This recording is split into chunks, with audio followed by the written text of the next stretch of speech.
Welcome back to another Transformers Cyberverse Season 3 review. Today we're taking a look at episode 23, Rack and Ruin and Ratchet. I like how in this episode we finally get back to business with the Autobots suspecting that Megatron is up to something. And I like how it seems that both Optimus and Hot Rod are in command. Maybe he should be known as Rodimus by this point. And I like the characters they chose to do recon in Decepticon territory. Obviously, RC, pulling a little from her IDW incarnation, would be a logical choice for stealth.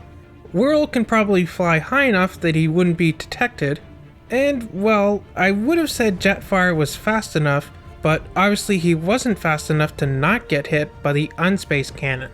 I really like Astrotrain and Dead End's relationship dynamic in this episode, which we'll see more of in a future episode, but from all the fan art and whatnot I've seen online, I think a lot of other people feel the same too.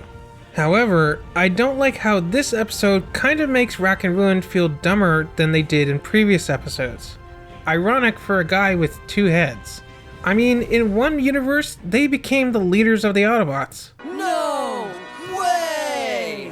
Yes way! And here, they're comedic relief. Kind of disappointing. If this series were to have continued, I think I would have liked to see an episode kind of in the spirit of Grimlock's New Brain, where one of Rack and Ruin gets a big boost to their intelligence, but the other one doesn't.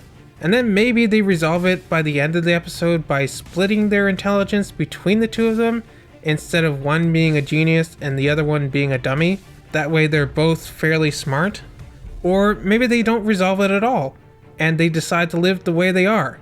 And then they could still be funny, but it'd be more of an odd couple kind of funny, where one overthinks everything and the other one is very simple and blunt, both playing off their strengths when they need to. Oh well, maybe if they ever have Rack and Ruin in a future Transformers series, they could do something like that.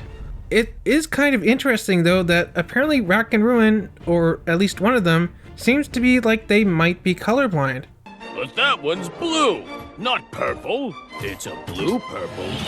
I too also find difficulty telling the difference between certain blues and purples sometimes. So I feel for them here. I do like how Astrotrain is so large that Rack and Ruin's attacks are a little more than an annoyance to him.